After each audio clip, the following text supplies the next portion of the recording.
Hello, welcome back to the Atomic Literature. So today we are going to discuss a poem, Waltzing Matilda, which is an Australian bush ballad written by Banjo Paterson in the year 1895. With an underlying theme of defense of authority, Waltzing Matilda tells the story of a swagman who steals a sheep and when caught prefers to die rather than being locked up in jail. So it is based on a historical event that had happened in the year 1800 where a group of shearers went on a strike for a better pay. So during the strike, a shearing shed was burnt down and the next day, a man who was thought to have burned down was found dead next to a billabong by supposed suicide. The title was an Australian slang for travelling on a foot. Foot is waltzing means foot, with one's belonging in a Matilda slung over one's back. So Matilda means swag, and the song narrates the story of an itinerant worker or a swagman who is making a drink of billy tea at a tea bush camp and capturing a stray jump buck to eat. And when the jump buck's owner, jump buck means a sheep. So when a jump buck's owner, a squatter and 3 troopers pursue the swagman for theft, he declares that you will never catch me alive. And he commits suicide by drowning himself in a nearby billabong. Billabong means a watering hole, after which his ghost haunts the site. So this is all about the outline of this particular poem. The original lyrics were composed in the year 1895 by the Australian poet Banjo Paterson to a tune played by Christina. The first published setting of Waltzing Matilda was Harry Nathan's on 20th December 1902.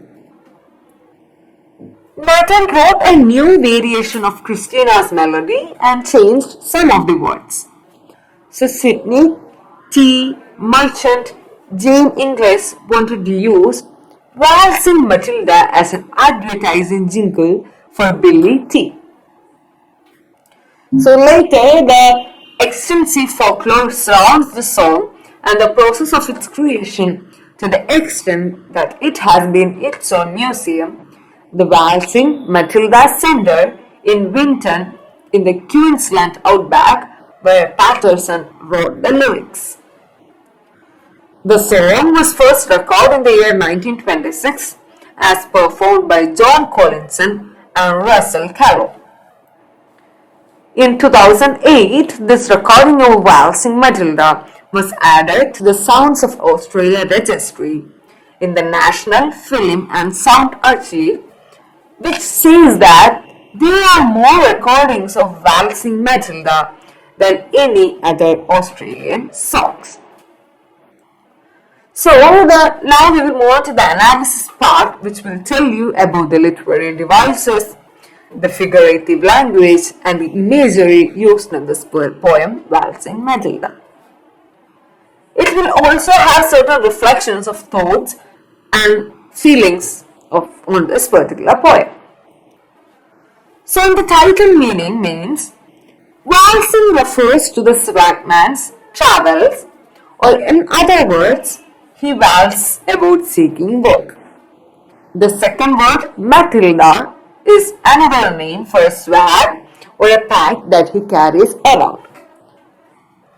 So it contains a blanket and other belongings. So Matilda means a carry bag or something which carries someone's blanket or belongings. So in Waltzing Matilda, there are literary poetic devices which makes the poem easier to remember and provide poetic form, which is specifically rhyme and repetition. So throughout this poem we can see the terms such as Waltzing Matilda, which is being repeatedly used.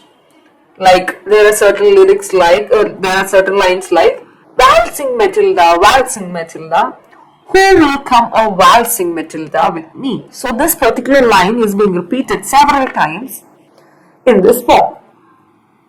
Then the rhyme is when two words have the same sound, so it is being seen in this particular chorus.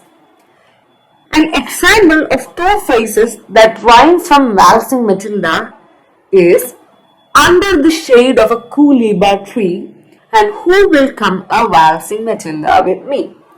The tree and me. Tree and the term me is rhyming in its way.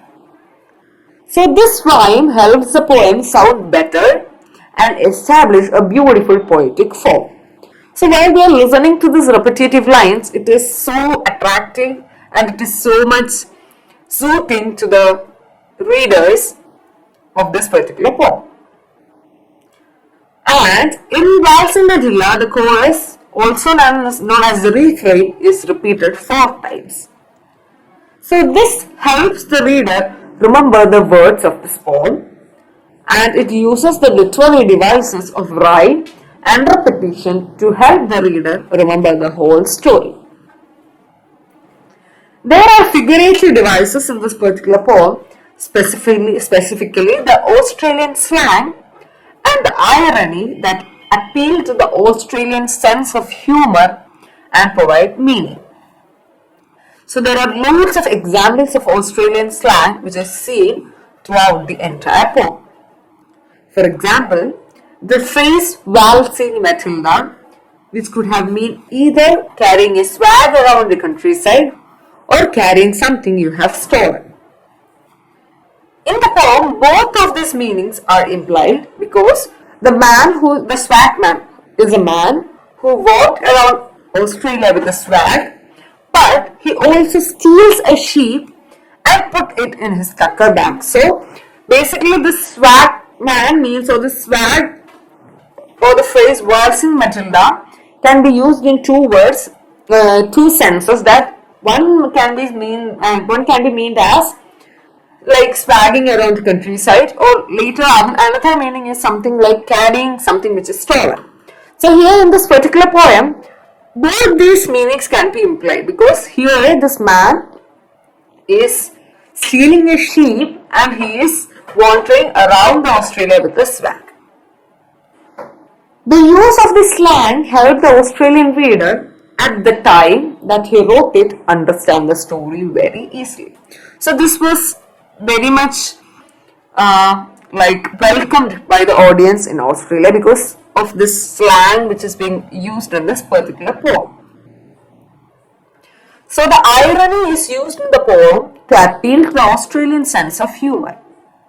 This is done by making it sound like a happy story, but it is actually very sad because the man is at the end deciding to die rather than to get locked up in jail because he doesn't want to be under anyone or to be locked under anyone's authority. So he is deciding to die and he commits suicide. So although this is a sad story, it is being presented in a happy, joyful manner.